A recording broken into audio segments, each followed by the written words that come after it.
So Ben, you have been in some great projects, Good Will Hunting, of course, and Argo.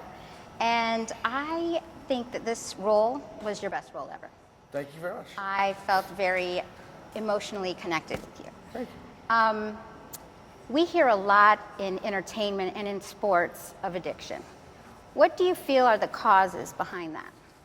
Well, that's a good question. I think, yes, you do see a lot of addiction in entertainment, a ton, probably more than the average population, I would guess. Writers, musicians, actors, I mean, it's just all over the place. And sports, for sure, I don't know as many athletes, but I do get the sense that it's an issue.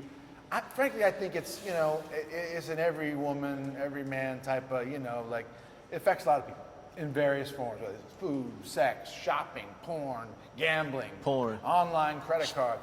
Yeah. I think that it has two basic causes. One is genetics. Like there is a gene, my father's an alcoholic, my grandmother's an alcoholic, my grandfather's an alcoholic, my brother doesn't drink. It's just if it's in your family, you're more likely to be susceptible to addiction. I also think, in my case, I had sort of both, which was a susceptibility to addiction, but also a period of stress in my life, which was when I had to tell my children, the news that their mother and I were getting divorced. That was extremely painful, an extremely painful period of my life, because the last thing you want to do is hurt your kids. Right. It was the right choice for us, but it was very, very painful. And I was using alcohol to make myself feel better. And then what happens is you just simply create a habit. I think it's just that basic. They say it takes 60 days to form a habit, and something happens in the brain where once you've developed that habit, you can't go back. You're kind of stuck. So I kind of got it on both ends. I drank very normally for very many years and was very happy drinking alcohol and had a good time and partied, and then all of a sudden, I just didn't have an off switch, and I had to deal with it. So I did. So now that you've all seen the film, how do you feel that it will help those deal with alcoholism or addiction? I think it's helpful to anybody. It's in the sense that it's an inspirational film. It shows what I have seen in my life, which is there's a tremendous amount of hope. I know hundreds, maybe thousands of recovered addicts of all kinds. We just went down to a homeless shelter in Atlanta yesterday and talked to many of whom, who are in recovery under very dire circumstances. You can get better. Life does get better. There is hope. And, I think that's really important to remember rather than focusing on the problem and getting into a shame spiral and just, sitting at home being upset, because that doesn't help.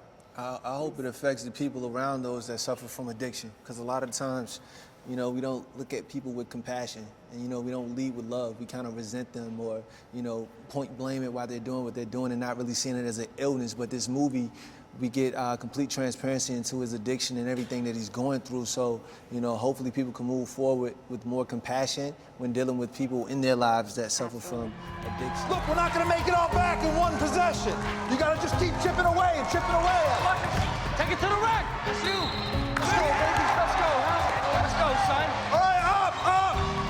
D up. Let's go. Get your man. Get up in their faces. Get in their face. Bobby, watch this guy. That's it, Trap. Oh, yeah! Time out. You keep pressing, trapping, taking charges. Make our lack of size an advantage. Go. Lock up. Offensive. Jack, he's 6 inches shorter than you. How does he make that shot? Hey,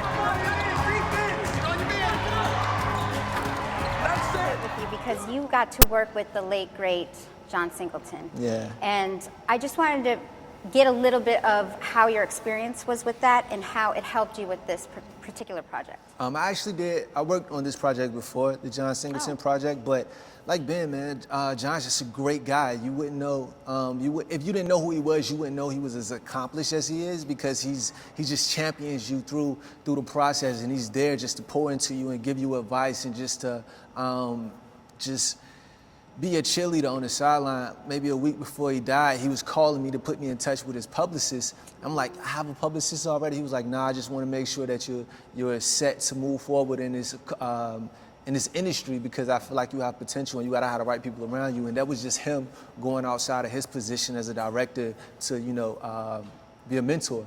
And that's just the type of guy he was.